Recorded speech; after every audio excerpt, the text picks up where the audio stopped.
Estamos con el profesor Vicente Navarro, profesor catedrático de la Universidad Johns Hopkins, de la Pompeu Fabra y experto sobre todo en políticas públicas vinculadas con el estado del bienestar, y en concreto le ha dedicado mucho tiempo a las políticas públicas que tienen que ver con la sanidad. Todo esto es un terrible drama nacional. Por eso les pido que dejen de hablar solo de picos y de curvas, de despersonalizar el inmenso dolor de esta masacre en vidas humanas. No convirtamos en mera estadística a las decenas de miles de vidas truncadas y de duelos en soledad. ¿De verdad mantiene que ha hecho todo bien? Señor Casado, hay cosas que no cuadran, porque si usted y la señora Ayuso, por ejemplo, tenían tan claro como ahora dicen lo que podía pasar, ¿por qué no compraron el material que se necesitaba? Nada se lo impedía y además era su competencia. Por tanto, señorías, les convoco formalmente, por ello, la próxima semana a una primera reunión a todas las fuerzas políticas que quieran participar de este gran acuerdo económico y social para la reconstrucción de nuestro país. Integraremos en este acuerdo a los agentes sociales, a los presidentes autonómicos y a las fuerzas políticas que estén dispuestas a arrimar el hombro. Todos estamos llamados a esos pactos. ¿Están dispuestos? Yo lo estoy. Hay momentos cruciales en los que hay que saber elegir y todos los españoles recordarán que la sociedad venció al virus mientras usted solo pensaba en vencer al gobierno. Profesor Navarro, acaba usted de publicar en el Diario Público un trabajo acerca de una pregunta que nos inquieta a todos, ¿no? ¿Por qué en España ha explotado, ¿no?, el coronavirus de esta manera? Me gustaría hacerle una serie de preguntas para intentar, bueno, ver si podemos encontrar un poco de luz. En su artículo usted lo primero que hace es intentar explicar qué es eso de la tasa de mortalidad. Sí, porque hay varias maneras de interpretarlo. La tasa de mortalidad de una enfermedad es el porcentaje de la población que cae enferma por aquella causa. Y cuando se hace de esta manera, la población, la composición de la población es un factor importantísimo. Por ejemplo, se sabe que los ancianos son más vulnerables que no la gente joven en caer enferma debido a la coronavirus. Y por lo tanto, a mayor envejecimiento, pues se supone mayor mortalidad. Parece lógico, pero en realidad los datos no muestran que sea el factor determinante. O sea que España es una sociedad envejecida, el porcentaje de las personas ancianas es elevado, pero así lo son muchos otros países en Europa, Italia, Alemania, etc. Y en cambio Alemania, que la estructura demográfica no es muy diferente a la nuestra, pues tiene una mortalidad bajísima. En cambio nosotros tenemos de las más altas del mundo. Esto es importante que se sepa. Claro. No, le escucho, profesor. No. La otra tasa que es importante es la de la letalidad de aquella causa. O sea, que ahí es el número de enfermos que tienen por la coronavirus que mueren. Entonces, ahí el numerador es el número de muertos y el denominador es cuánta gente está contaminada. Y el problema es que no hay ningún país en el mundo que se sepa con exactitud cuál es el porcentaje de la población que está contaminada.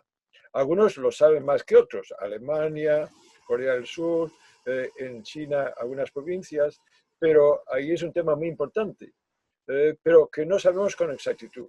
Pero sí que podemos sospechar que a mayor porcentaje de la población contaminada, mayor la mortalidad. Y de ahí que la estrategia del distanciamiento social siga el criterio de que hay que evitar la contaminación. Estos son los dos indicadores importantes. Hay un elemento que usted insiste mucho, no solamente en este artículo, sino que a lo largo de toda su carrera, que es todo lo que tiene que ver con la prevención, ¿no? Como un elemento que nos acordamos de Santa Bárbara cuando truena, ¿no? Y que la prevención es un factor esencial a la hora de entender qué está pasando con el COVID-19. Sí, bueno, ahí han habido estudios muy interesantes de por qué unos países, incluso con semejanza en la estructura demográfica, tienen indicadores de mortalidad muy distintos. como ya decía antes, Alemania, una estructura demográfica semejante y en cambio una mortalidad muy baja y en cambio España es elevadísima. Entonces, ¿cuáles son los factores más importantes que explican eso? Uno de ellos, casi diría lo determinante, es la capacidad que tiene el país para protegerse, evitar la contaminación. Y es un elemento muy importante. Y que ahí, en ese momento, hay muchas maneras de prevenirse. En este momento, una importante sí que ha sido el distanciamiento social. Este es un factor muy importante. Pero hay otro que es la manera como responder a ello. Y esto es fundamental. Y en ese aspecto sí que vemos que incluso entre países donde ha habido el mismo porcentaje de personas que estén confinadas, así todo, la mortalidad es muy distinta. ¿Y cuál es entonces el punto clave? La capacidad de respuesta del sistema sanitario, en el que eso depende bastante de los recursos. ¿Me explico? Y ahí es la causa de que Italia y España tengan una mortalidad tan alta, porque España siempre ha tenido un gasto sanitario muy bajo y que ha sido incluso más reducido debido a los famosos recortes durante la Gran Recesión.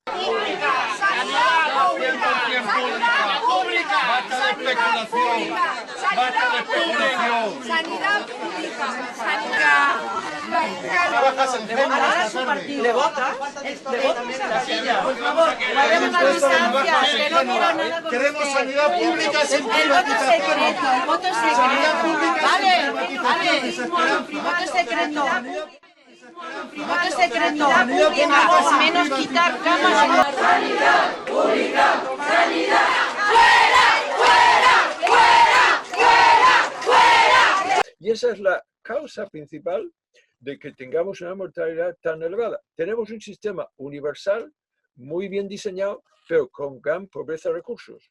Y esa es la causa de que la mortalidad sea muy elevada y también de que los profesionales y trabajadores del sector sanitario estén muy contaminados. Somos el país en que tiene un porcentaje mayor de médicos, enfermeras, trabajadores en los sectores esenciales que están contaminados.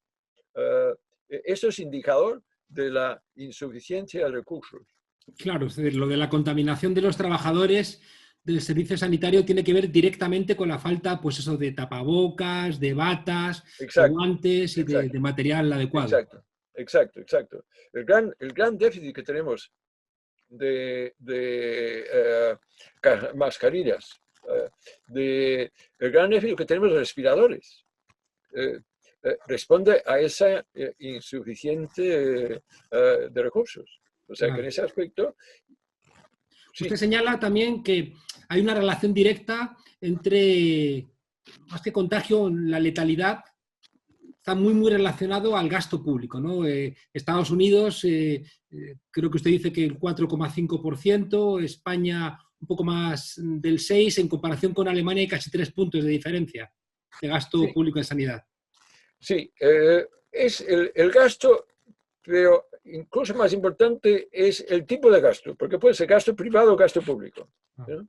O sea, en Estados Unidos el gasto privado es enorme, es ahí el sueño del pensamiento liberal, es el modelo, el punto de referencia del pensamiento neoliberal, y que ahí es la privatización de la sanidad, dentro de una dinámica en que el motor de los cambios es la tasa de beneficios que consiguen las empresas aseguradoras y hospitales. Claro, hemos visto que cuesta $35.000 curarte del coronavirus. $35.000 si tienes la desgracia de caer enfermo, es una locura. Exacto, y 5.000 conseguir que te prueben si tienes o no la prueba. O sea que es ahí el mercado, es el que determina. Y de ahí que en Estados Unidos va a ser un desastre, porque no está, y ahora hay una plena realización de que el sistema liberal en sanidad es un desastre.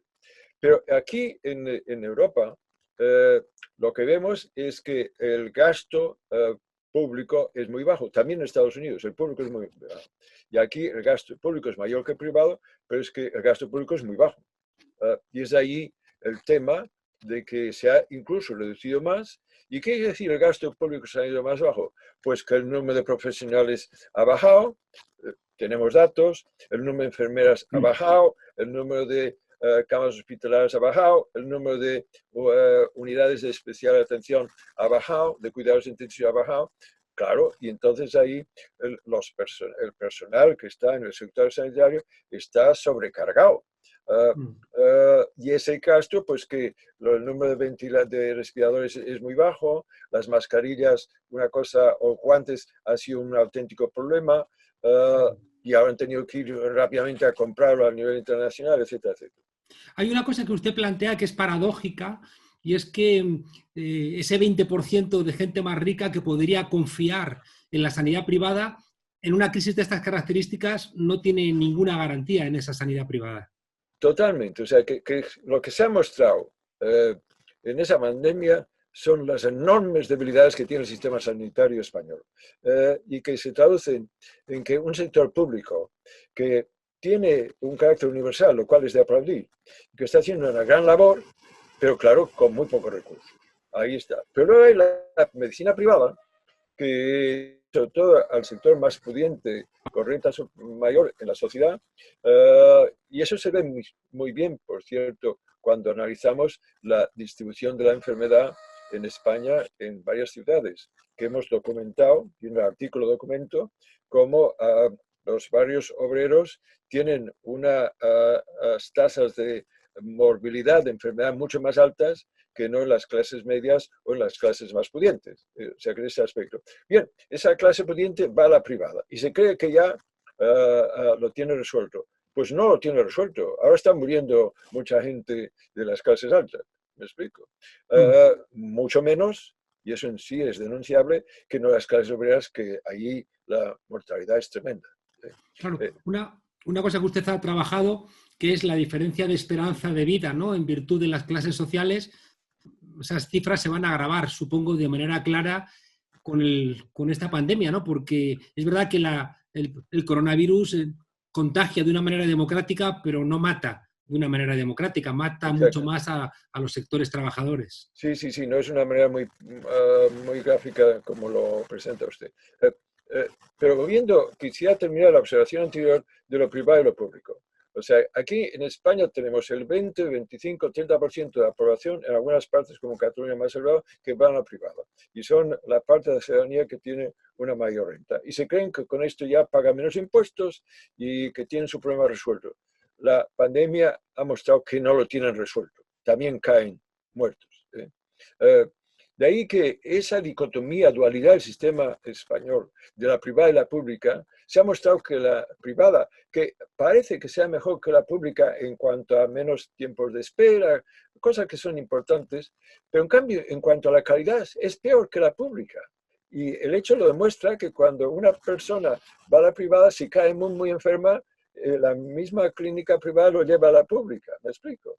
O sea que en ese aspecto, la gente de mayor renta que tiene bastante influencia y poder, tiene que darse cuenta que lo que creen que tiene resuelto no lo tiene resuelto, que lo que necesita un servicio público que cubra todas las clases sociales y que tenga las comodidades que hoy tiene la privada junto con la calidad de la pública, porque la privada tiene menos calidad, en parte porque tiene menos profesionales en la privada. Y se pagan menos, etcétera, etcétera.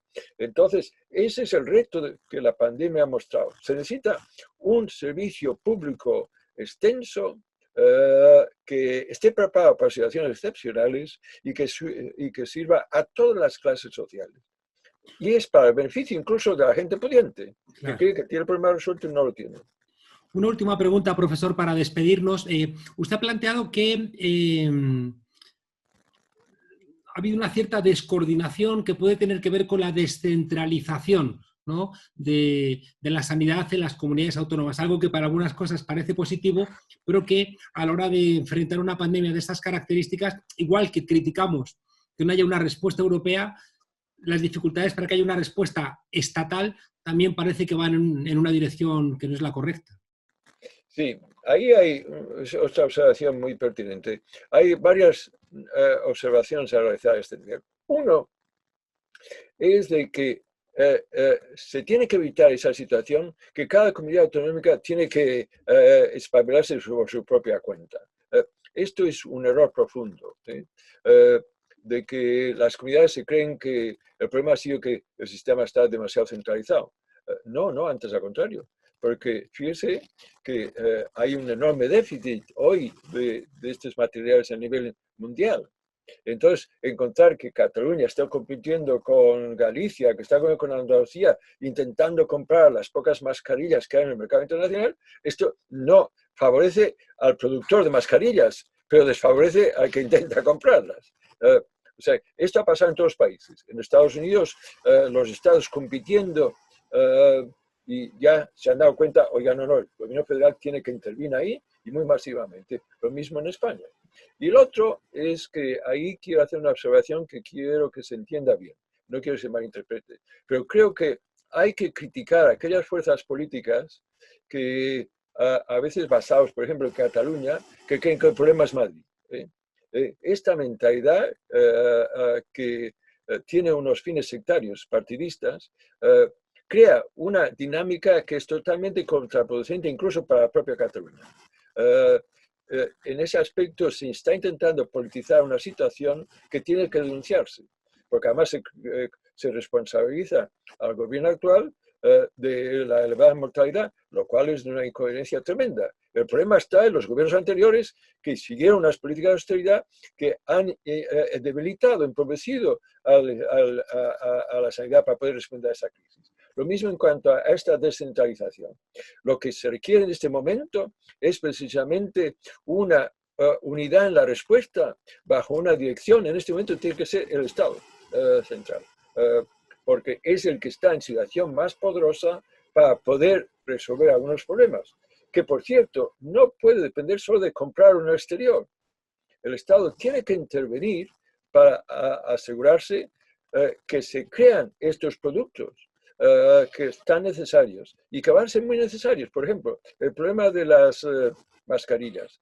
El problema de las mascarillas es que los profesionales y trabajadores no tienen, pero es que las tendrían que tener y también toda la ciudadanía. Ustedes van a ver como en España, como se está viendo en otras partes, la gente a la calle va a llevar mascarilla porque protege a la ciudadanía que la utiliza. Entonces, España tiene los recursos para crear mascarillas. Oiga, hay industrias textiles enormemente exitosas, algunas citadas por usted. O sea que en ese aspecto, pues mire usted, el Estado podría forzar a esta industria, oiga, usted tiene que hacer mascarillas, ¿me explico? No por generosidad o caridad, no, oiga, usted hace a este precio. Esto es lo que el Estado tiene ya la autoridad para hacerlo, y esto beneficia a toda España, sea Cataluña, Andalucía, Galicia o Madrid. Mr. Navarro, catedrático de Políticas Públicas en la Pompeu Fabra, en la Johns Hopkins, muchísimas gracias por acompañarnos en esta frontera confinada. Seguiremos en contacto con usted. Muchas gracias y hasta pronto. Y ánimo, ha sido un placer. Gracias.